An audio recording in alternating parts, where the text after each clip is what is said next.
David Pakman Show at davidpakman.com.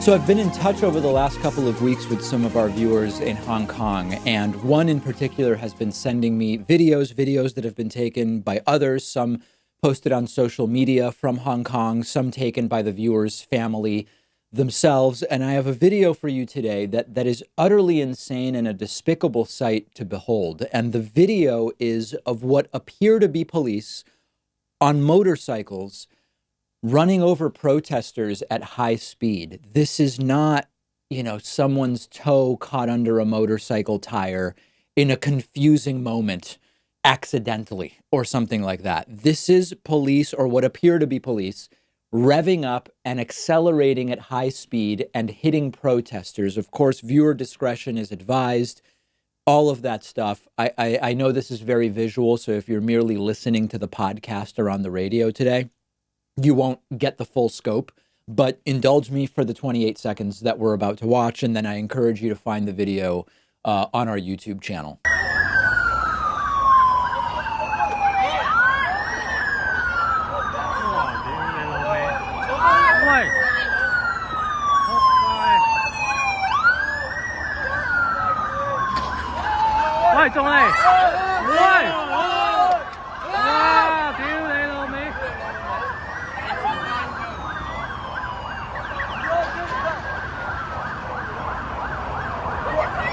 Absolutely and utterly insane. And things in Hong Kong just don't appear to be slowing down at all. In fact, violence may be getting worse. Lawmakers who are activating for democracy have been facing arrest. Police have been using more and more tear gas.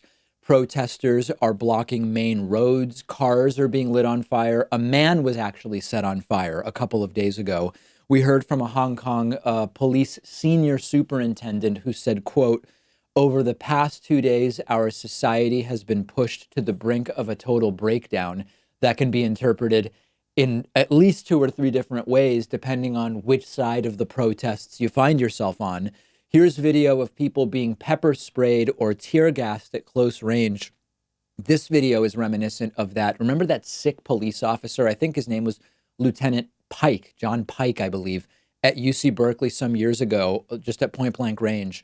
Spraying, almost like you would with sunscreen, spraying protesters with tear gas. This is video from Bloomberg in Hong Kong.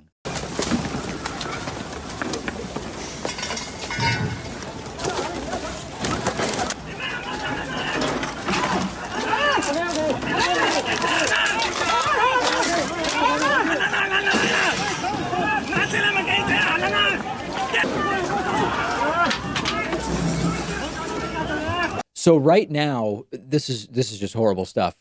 District council elections are set for November 24, but the longer that this goes, the more people are fearing China could get involved and pressure Hong Kong to postpone those elections, even to go around Hong Kong's legislature altogether to pass national security legislation, as they're calling it. Police shooting at protester. That video went viral. The man set on fire I told you about, that video going viral. The man was arguing with protesters. He was some kind of flammable liquid. I don't know if it was alcohol or gasoline thrown on him and then lit on fire. We have those videos. I'm not going to play them right now, but you can easily find them online if you're so inclined. I genuinely have no idea how this will settle. It's getting uglier and uglier. I would say by the day, certainly by the week, and no sign whatsoever of a de-escalation anytime soon. So that's my question to you. If you think ahead, a week, a month, 6 months, however long, what do you see as even having the potential to de-escalate circumstances? I don't know the answer. I want to hear from you. Leave a reply if you're watching on YouTube, or send me a tweet at dpakman if you are watching or listening elsewhere. A political ad campaign produced by a left-wing PAC called American Bridge. And the concept of this ad campaign, they've got a number of ads, is Trumpists who admit it was a mistake to vote for Donald Trump. Now, I've said before, as a strategy for winning 2020, for individual activists like we are, I don't believe arguing with Trumpists to get them to vote for somebody else is a good strategy for the left. Because number one, 62% of Trumpists said they would never question their support for Donald Trump or reconsider it, no matter what Trump does, even hypothetically. So at the get-go, with 2/3 of Trumpists, you're simply wasting your breath. But also, it takes a lot to convince someone to change their mind, particularly when they're experiencing the degree of cognitive dissonance that so many Trump supporters are. So a better strategy for us at the individual level is let's get people registered. Let's get out the vote from people who already don't like Trump.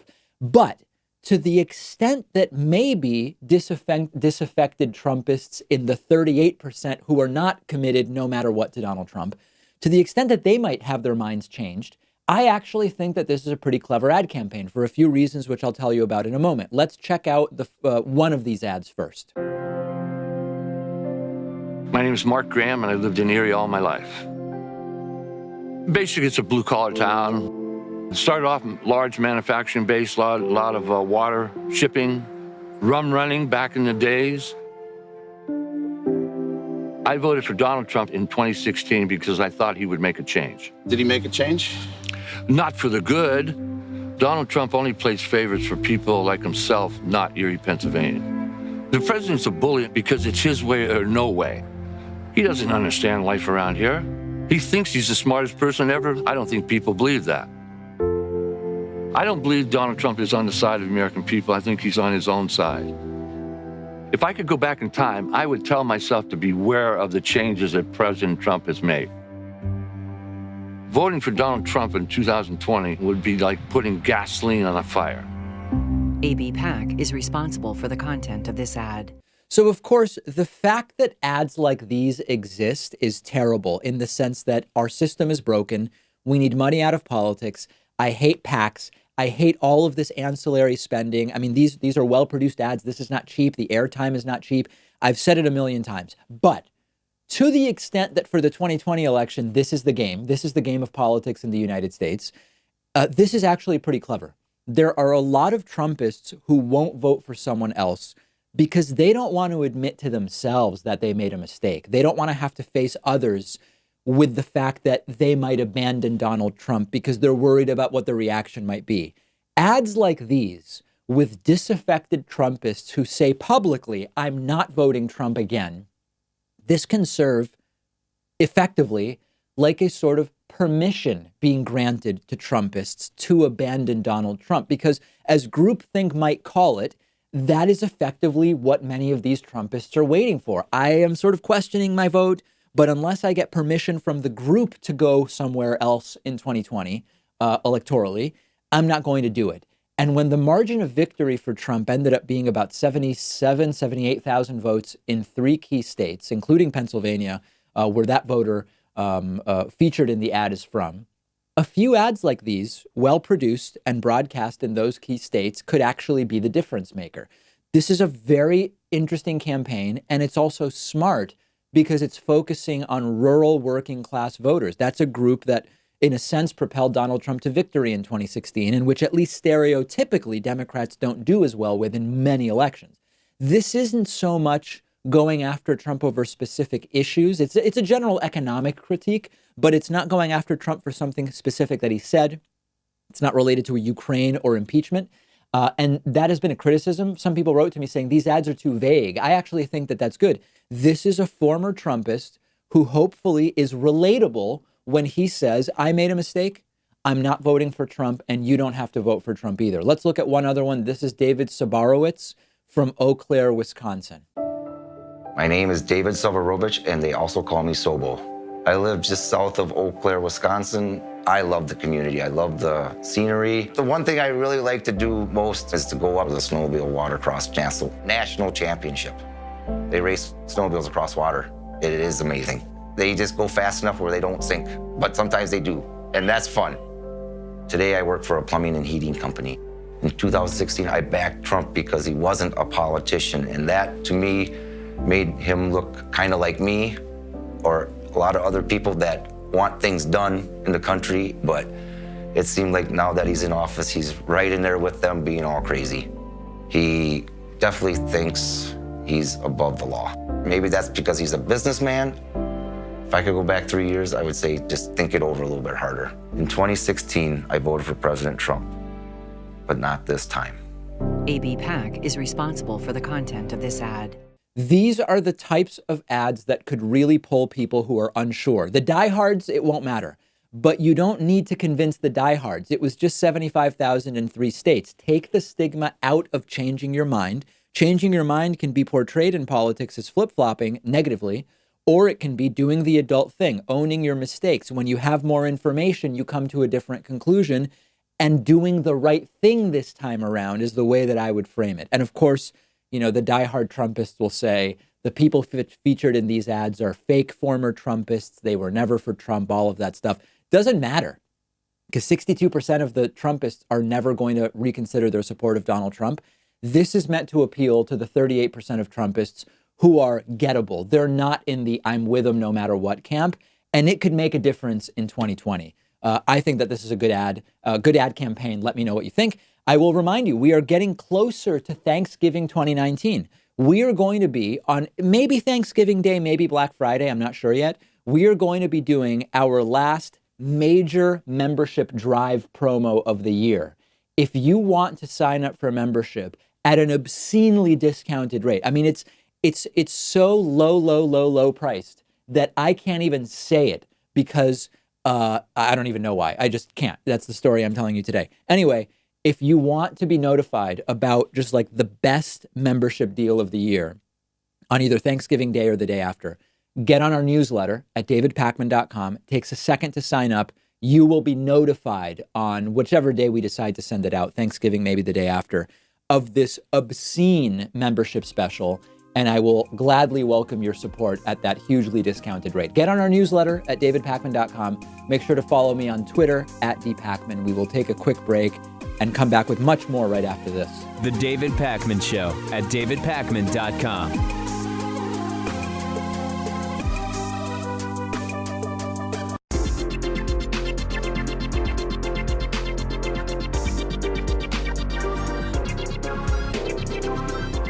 The David Pakman Show at davidpakman.com. Today's new members of the day are Alina Grewal and Marion Jones. Alina and Marion, thank you so much for your support. I hope you remain members for 5 years, because then I will thank you again, as I am doing today, to Katie Steinman Strong, who has been a member for just under 5 years and is today's longtime sustaining member of the day.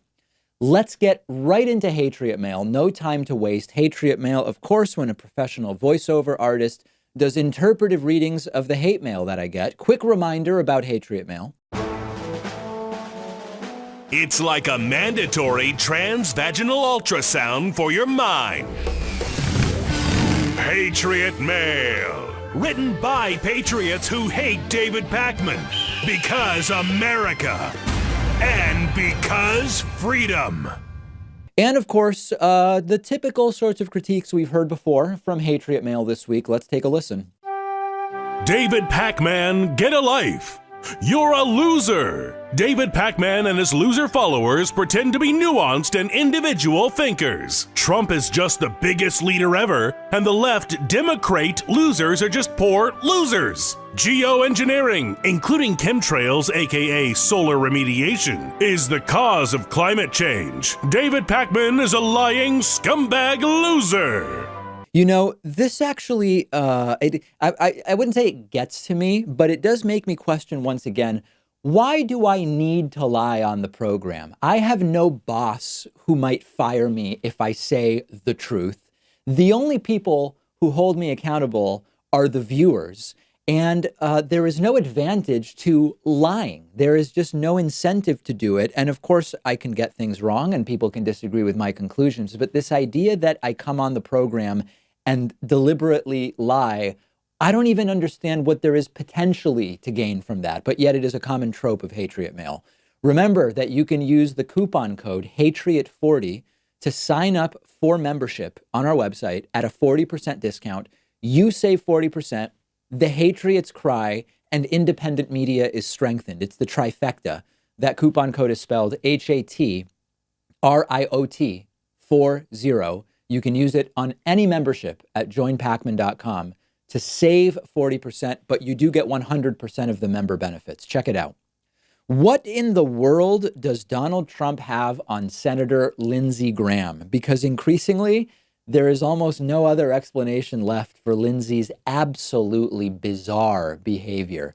He's not fallen into just repeating Republican talking points. He has fallen into straight up conspiracy theories, talking about the deep state. Loony Lindsey, or Flimsy Lindsey, as some know him, was on Fox News over the weekend, and in an exclusive interview. What does that even mean, by the way, to call it an exclusive interview?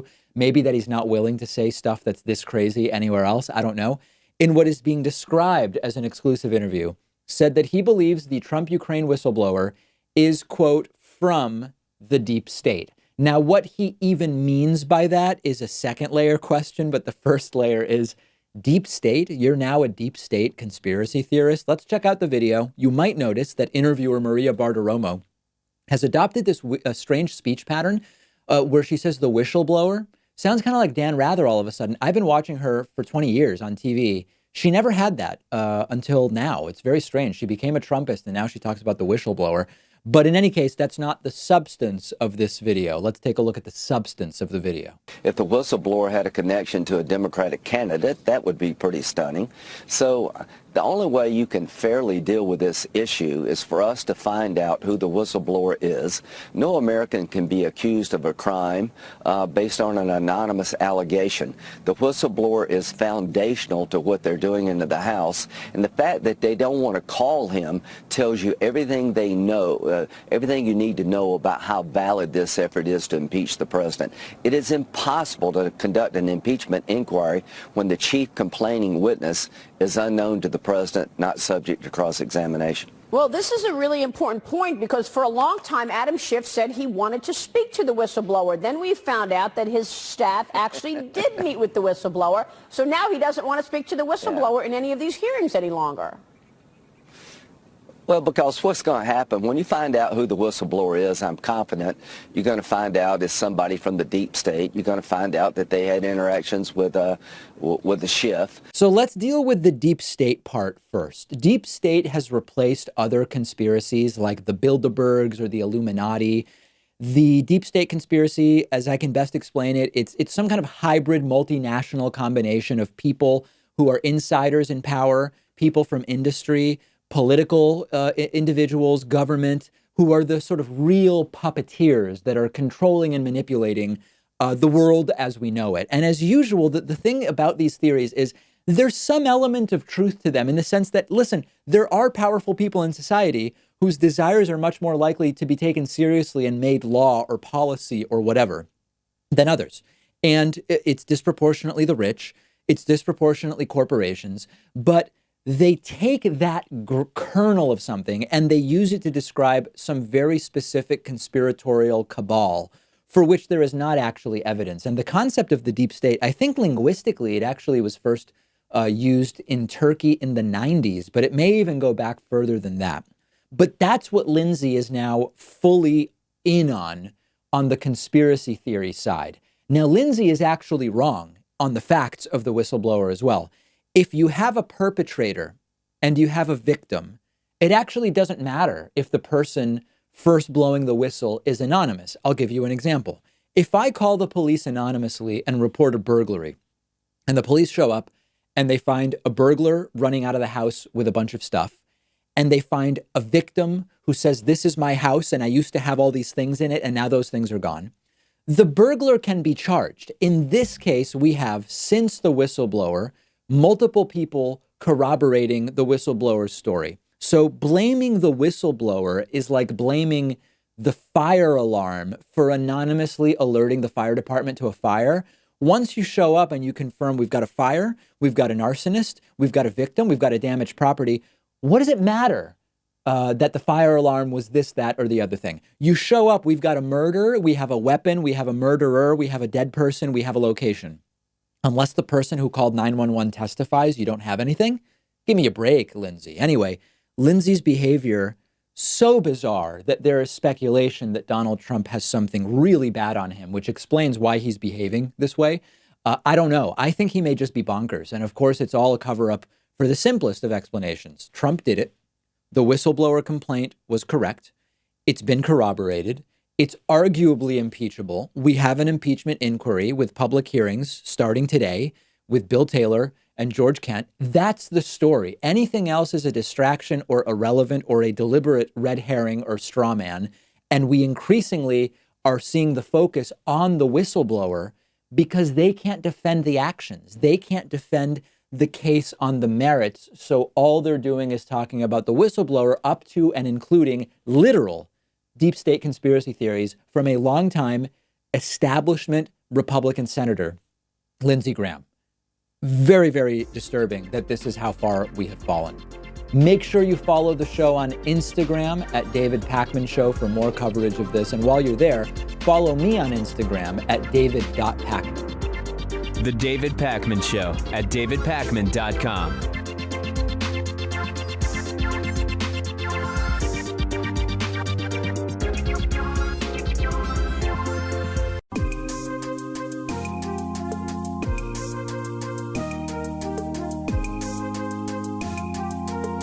Welcome back to the David Pakman Show. Let's continue my conversation with former Westboro Baptist Church member Megan Phelps Roper. Part 1 on yesterday's show. We will pick it up with part 2 today. And of course, the full interview, uncut, as I always like to present them, available on our YouTube channel at youtube.com/The David Pakman Show. When somebody would say, let he who was without sin cast the first stone, we would say, we're not casting stones, we're preaching words. And David, again, pointed out the obvious response to that, which is, yeah, but you're advocating that the government cast stones, and who there is sinless. And then also, the point about my mother, like we would always say, she repented of that sin, and so therefore she doesn't deserve that punishment. But of course, again, if you kill somebody as soon as they sin, then they don't have the opportunity to repent and be forgiven. If you just, and so I realized, of course, that if my mother had been killed, my family wouldn't exist. The hypocrisy of it was so apparent to me.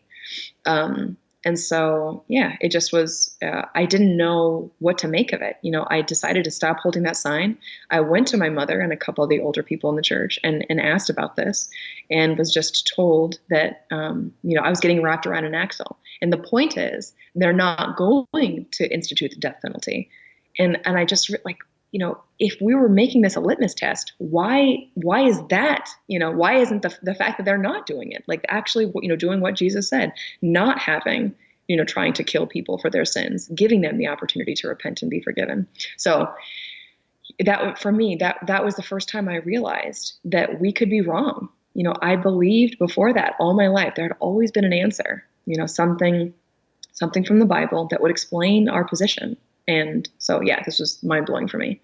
So how long did that, so that was maybe the catalyst, and then it continued. How long did the process take while you were still in the church, but increasingly questioning? Okay, so that was, I think, November of 2010, that conversation with David. It was July of 2012 when I finally had this realization that, like, oh my God, what if we're just people? What if this isn't the place led by God himself? And then it was another 4 months after that before the day I actually walked out the door. Like I had, in that time, that 4-month period, I kind of was going back and forth between thinking, am I crazy? Like I kind of thought, this was Satan whispering in my ear. It was a test from God that I was failing.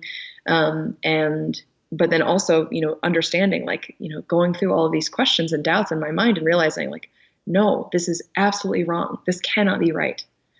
And so I've interviewed a lot of former Scientologists, and when they describe leaving, they talk about there are physical impediments to doing that. Sometimes it involves escaping. Sometimes it involves all sorts of physical stuff. In your case, it was different. I mean, leaving means something different in your case. Yep, absolutely. I mean, they would say this is a volunteer army, right? We don't want anybody here who doesn't want to be here. So if you don't want to be here, you just need to leave. My parents helped me pack. It was not for Westboro. There are definitely aspects of Westboro that are cult-like. Mm-hmm. This is one where it's not. They're not trying to force anyone's hand. if, physically speaking, they will use all kinds of, threats of eternal torment and, obviously the shunning process, which is common to basically every cult that has ever existed. But they're not trying to physically stop people from leaving. And when you say that this is what you're doing, what's the conversation? Is it, we're not going to be in touch anymore? Is it, how does that sort of go? You just understand, know that when people leave, that there is no contact there. I would occasionally, when I was a member of the church, like somebody would ask me, well, like, what if you saw so-and-so ex-member out in the grocery store, whatever, like, what would you say to them? And I just could draw nothing but a blank. Like what everything's been said. There's nothing left to say. This person is hellbound. They've rejected God, and that's all there is to it.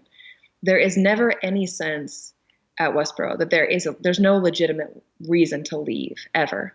Even if and when they come to recognize that they were wrong about something, they will never acknowledge that as a reason to leave. Although they will look at every other church and say, well, you saw that XYZ was wrong. Like, why didn't you leave immediately? You knew that couldn't be a godly place because they had this sinful doctrine, but they never recognize that in themselves. And so ex-members are just, again, totally disposable. So you left, as you mentioned earlier, with one of your sisters. Was that, how much planning and conversation with her sort of goes into it? That was absolutely terrifying, because as far as I know, no one has everybody's always left alone. You understand that, you can't trust anybody else. You can't, they are supposed to, according to this passage in Deuteronomy, and if you go to somebody and say, let us go and serve other gods, right? I don't think this is right. They're the ones who are supposed to turn you in, for stoning. Of course, again, Westboro is not going to be actually stoning people, but that, the implication there, the understanding that if you go and talk to somebody about any of these things, that they're supposed to turn you in, and they're not supposed to hide you. And so anyway, for me to go to my sister, I felt like I had to, because I had been talking with her about some of these doubts, and never to the extent of actually doubting Westboro itself. But, we talked about it, and she was the only person who, gave any quarter to the idea that we could be wrong about anything. And I felt like I had to talk to her before leaving. And so it was, like I said, it was those 4 months we were kind of going back and forth. I wanted to talk about all the things that I knew were wrong. I'd come to believe were wrong. I knew that I was not going to protest any more funerals. I was not going to pray for any more people to die or for bad things to happen to others. I knew I wasn't going to hold certain signs that I then believed were unscriptural. But I wanted to focus on those things, and my sister wanted to focus on what it was going to cost us, what it was going to mean to leave. And so in that time, you asked about preparation, we were doing all of these things. So, taking photos and voice recordings and collecting family recipes and copying dozens of DVDs worth of home movies and, all these things that we would forever lose access to once we left, asking my parents about how they met and this whole, just all these questions that you would never, I just never thought really to really dig into. And so we were doing all of those things. But part of it was absolutely a stalling tactic. Maybe during this time we, were asking questions and trying to, very gently change people's minds from the inside, and just being met over and over again. It was like hitting a brick wall again and again. Nothing was changing. But we kept hoping that it would. And the first, couple of weeks, couple of months after you left, what was your time mostly sort of consumed by? The first month, my sister was still in school. So we moved to Lawrence, Kansas to live with another ex-member, one of my cousins. And my sister was commuting 4 days a week to Topeka, it's half an hour away for her classes. So it was just this, I think, full of just logistical, like, how do you live outside of Westboro? And also a lot of fear. There was, I basically I kind of at that point still believed in hell. I still believed that God was going to, maybe strike me down. I'd get in some awful car accident, or have, some other kind of, my mom would say that the weapons in God's arsenal are innumerable. And I believe that. So I would have these like visions of these terrible things happening to me for a long time after I left. I would say, I mean, probably for the first year. And then after that first month, my sister and I decided to run away to South Dakota and read books. We went to Deadwood, South Dakota. We basically at that point we realized we were still running into our family all the time in Topeka, driving by protests, at the grocery store, just everywhere. And so we realized we needed to get away. So we drove 12 hours to Deadwood, South Dakota, and brought a bunch of books because we were trying to basically build a worldview from scratch. Like, what if Westboro isn't true? If the Bible isn't everything, then you've got a lot of catching up to do, so to speak. Absolutely. Yeah. Absolutely. And there was so much, in that, I've talked about this moment, being in the public library in Lawrence, Kansas, and just looking up at these stacks of philosophy books and this wave of kind of humiliation and shame washing over me. Like, how had we ever believed that we alone had the truth and everyone else was wrong? And to believe that so confidently, and to have no question about it. Gramps would say this, about how there's something liberating about being 100% right. There was never any question in our minds. And how could we have thought that? Anyway, it was, but very shortly, like while I was in Deadwood, it was about less than 2 months after I left, I saw this hashtag. I had largely at that point, I had been super active on Twitter, and I had stopped after that moment in July of 2012. And this hashtag appeared, where is Megan Phelps Roper? And, these people people who hated Westboro, who hated my family, taunting them on Twitter, saying, sending people in Topeka, like to the picket line and to drive by my house to see if my car was there. And, it felt like being hunted. And like, I had to, face this past that I still didn't understand, that I was trying to figure out. Like, I'd come to believe that we were wrong, but I didn't understand, what was right or what I was supposed to do about any of it. And, it was terrifying. So I 3 months after I left, I put out this statement basically, and did one interview, and then, basically saying, I did everything that I did because I thought it was right. I thought I had to. I thought it wasn't, I thought this was the most important thing in the world. I've come to believe that that's wrong, and here are some reasons why. And I hope that what I do from now on and the way that I live from now on, the changes that I make in my life will speak for themselves. So it's been 7 years now since you left. Is that right? Yeah. In that time, what degree of contact, if any, have you had with people that are still part of the church? Almost none. I mean, I reach out to them regularly, just to be clear. Like, I know that I was changed by outsiders, the kindness and compassion and gentle persuasion of outsiders. And I know that, I have a friend who basically said, they have demonized you more than, that ex-members, they demonize ex-members more than anyone else. The likelihood that you are going to be the voice that gets through to them is extremely small. And I think she was trying, and I'm glad she said it. It was one of those things that, I immediately felt immense resistance to, because I realized I didn't want to not reach out to them. I didn't want to not try. To fail to try seemed like giving up, and I didn't want to do that. I still love them, dearly. I think that they are deeply misguided and have hurt a lot of people, and, taught me to do the same thing. And I obviously that's wrong. And, but I don't think that isolating them or just going on with my own life, that changes nothing for them. And so I started reaching out to them. My sister and I both did. And, initially partly just, to tell them that we loved them. But then again, almost immediately though, it became about trying to make arguments that they could hear, to change their minds, to help them moderate their positions in some way. And so that has been, and I occasionally get responses, largely it's on Twitter. Recently, one of the things that I have talked about is how unscriptural our funeral protests were. Things like, the Apostle Paul saying, "To the weak I became as weak, that I might gain the weak." That's not what we did. We went to the weak and we danced on the American flag. We played flag soccer. We sang "Happy Birthday, September 11" as these mourners are walking by, sometimes just a few yards away. Like, that was not "To the weak I became as weak." That is not speaking the truth in love. And many other passages. And I actually got my uncle recently on Twitter just to acknowledge that kind of spiteful joy, he said, spiteful joy is never wrong. Like, he won't actually acknowledge that that's what they were doing. He won't say, they will not actually apologize. They will not repair those breaches that they made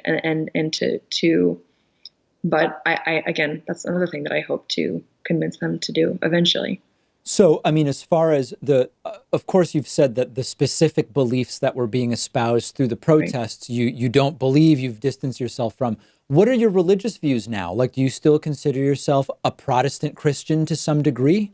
No, not at all. I am not religious at all anymore. I mean, I still read the Bible, but it's not because I believe that it has all of the answers, to every question that might, be in the universe, but just because, one, I mean, it's everywhere. The Bible is quoted in all kinds of literature. Like, I think that there are a lot of wonderful things in the Bible. There's also a lot of really terrible things in the Bible. Sure. And I now I don't accept accept the bad because of the good, or reject the good because of the bad. Like my TED Talk a couple of years ago, the thrust of that talk was essentially love your enemies.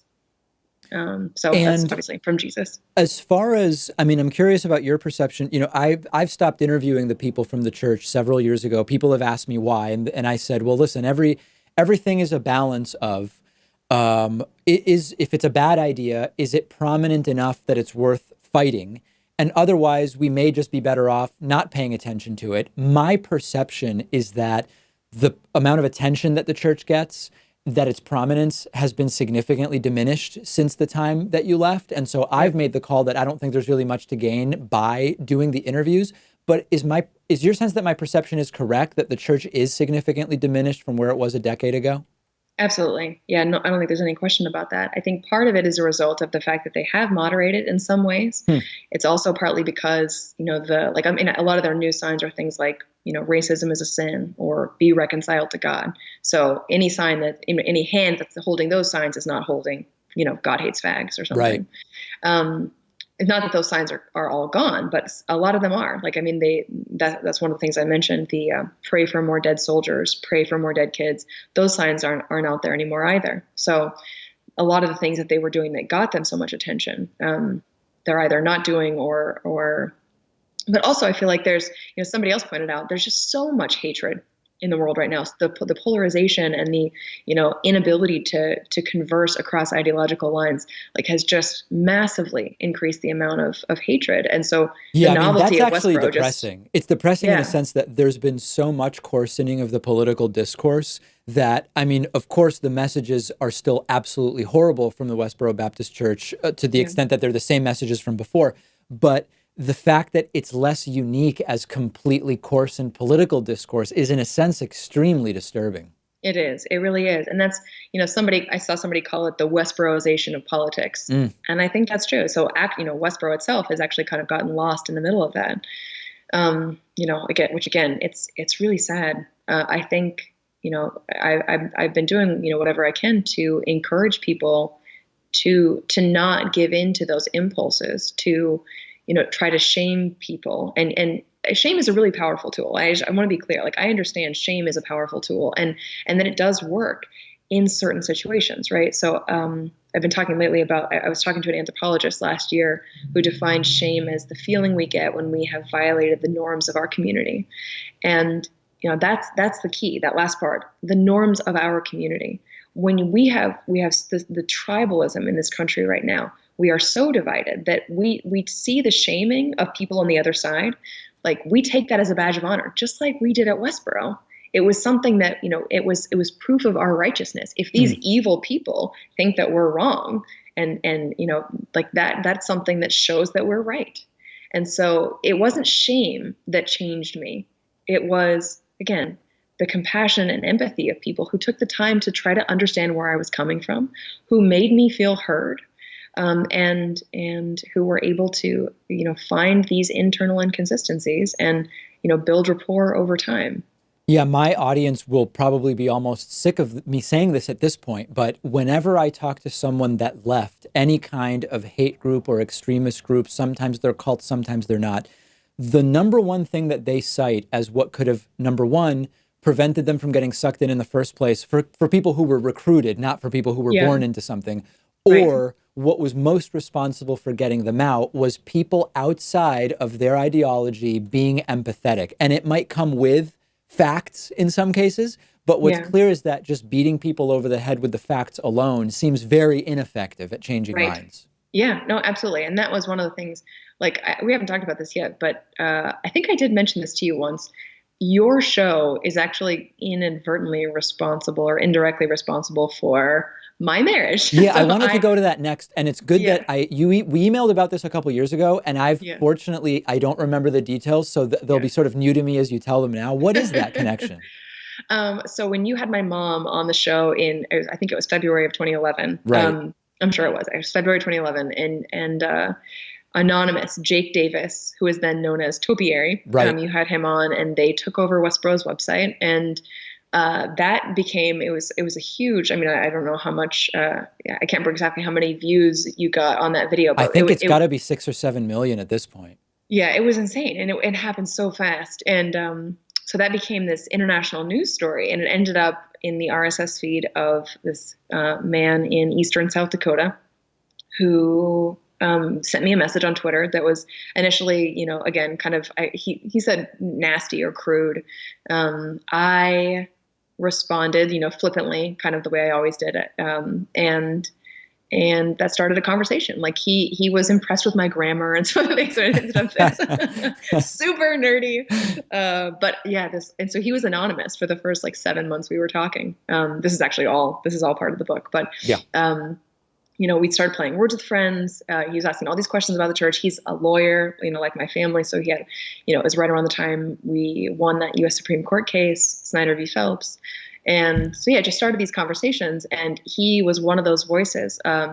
His arguments were not the, logical, theological. They were emotional arguments. I would be talking about, and for him, the funeral protests and celebrations of death and tragedy, he just could not get past. He's like, you're quoting all these things from the Bible, and I'm looking them up. I see that they're there, but I cannot imagine going to these families and telling them, while they're burying their child, to pray for more dead kids. I don't understand how that's biblical or how that's right. So anyway, that, and then, eventually, after 7 months, I have this dream about, meeting him, and in the dream I embrace him, and I wake up from that dream realizing oh my God, I can never talk to this person again. So I, cut off communication with him, and then I left. I ended up leaving. It was about a year later.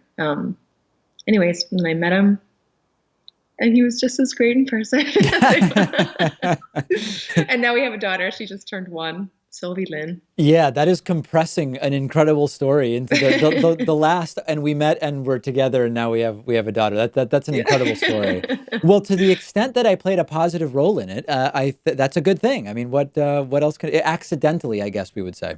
Right. Yeah, absolutely. Yeah. It was really cool because I met Topiary, Jake Davis. He eventually was arrested and charged in the UK. He was for something unrelated to hacking the Westboro site. site. Absolutely. It didn't have to do with Westboro. It has to do with other activities of his. And but yeah, it's so cool meeting these people who had this. Obviously, again, I know you didn't mean for it to happen, but no, I'm so grateful your show exists. Thank you. Well, listen, I really appreciate your time. I want to tell everybody. To get the book, Unfollow: A Journey from Hatred to Hope. Megan was kind enough to send me a PDF a couple of weeks ago, and I got through as much of it as I could before the interview, and I will absolutely be finishing it. We've been speaking with Megan Phelps-Roper. Megan, I really appreciate your time, and it's so great that we were finally able to do this. Yeah, thank you so much for having me, David. The David Pakman Show at davidpakman.com.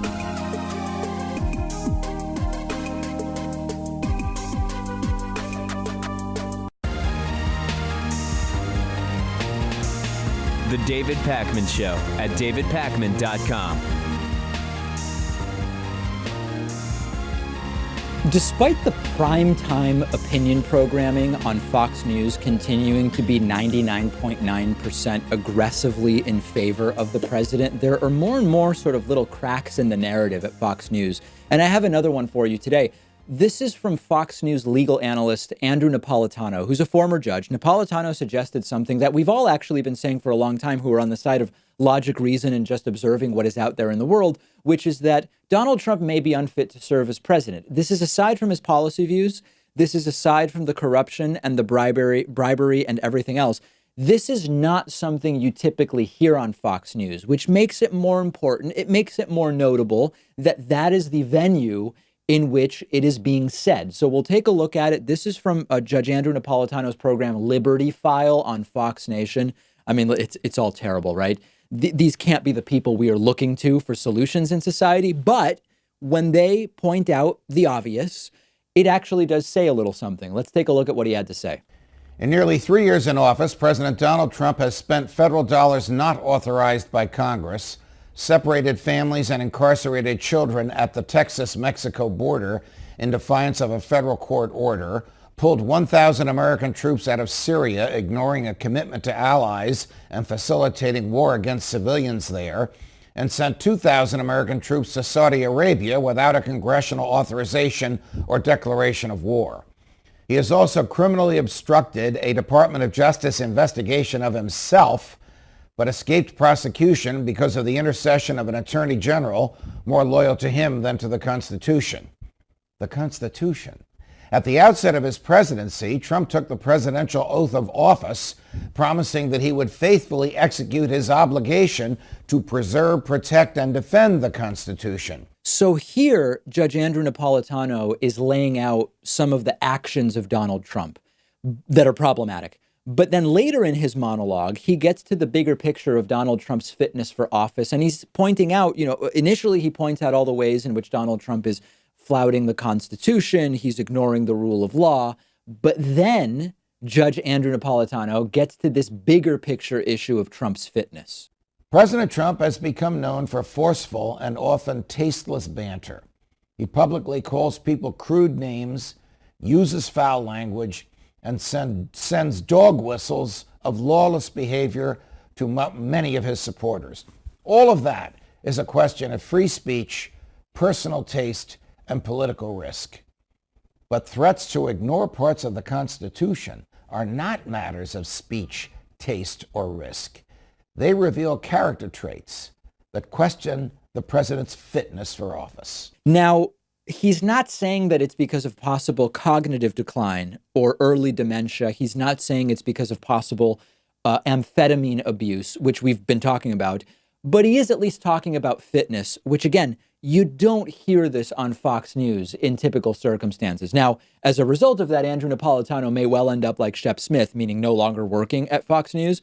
But at the same time, let's not underestimate the possibility of this as a strategy. These little sporadically planted counterpoints to Donald Trump, including on their Fox Nation shows, which are, I think Fox Nation is only online or maybe buried somewhere on some cable systems.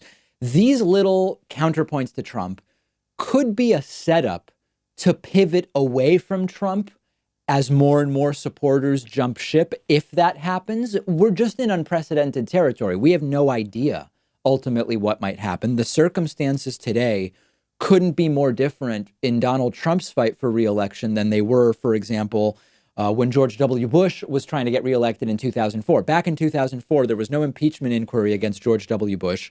Fox News was totally behind him. The Republican establishment was totally behind him.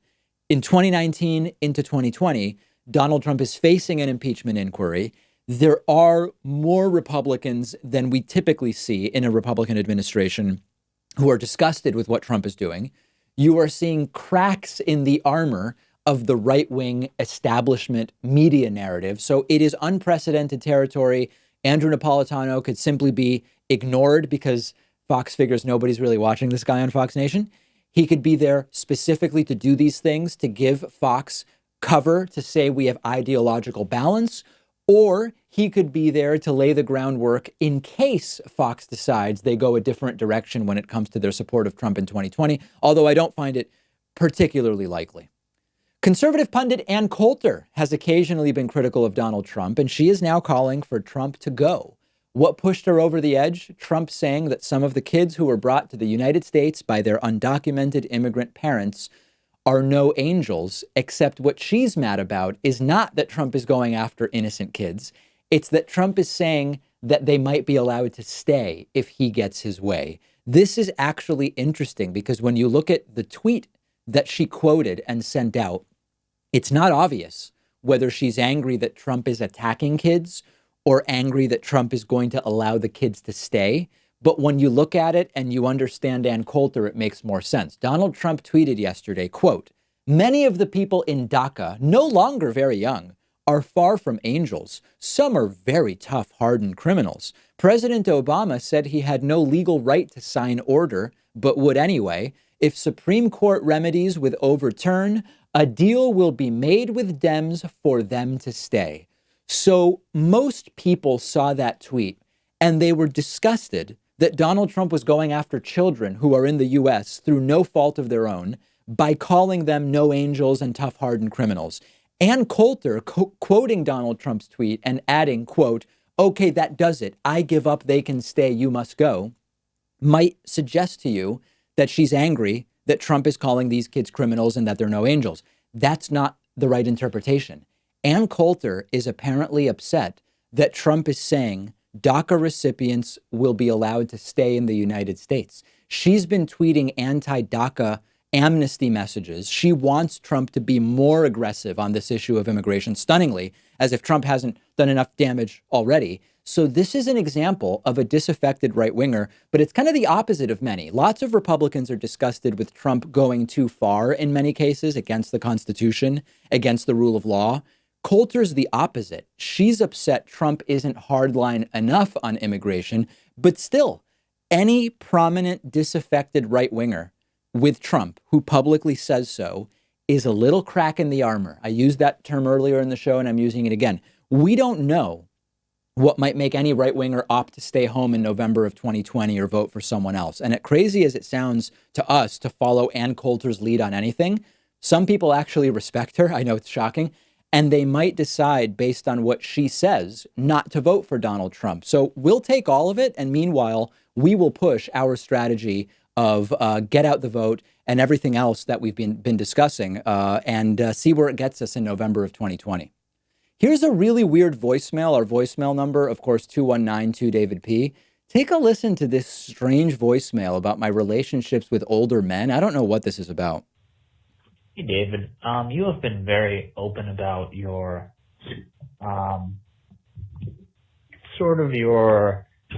relationship with much older men. I mean, you're talking about men twice and, sometimes 3 times your own age you're seeing. And yeah. I just wanted to say, you're such an American hero for doing that, Dave. I just want to, personally thank you for coming out and being so honest with your audience. And some people would say, it's completely inappropriate to be discussing these sort of things on a radio politics talk show program. But right. You know what, Dave? I'm not one of those people. I just want to personally thank you for being so open and honest about your homosexuality. And I wish you the best in the future. Thank you. I don't know what you're talking about, but I appreciate the kind wishes. We've got a great bonus show coming up for you today. Become a member, become a patron to get instant access to that bonus show.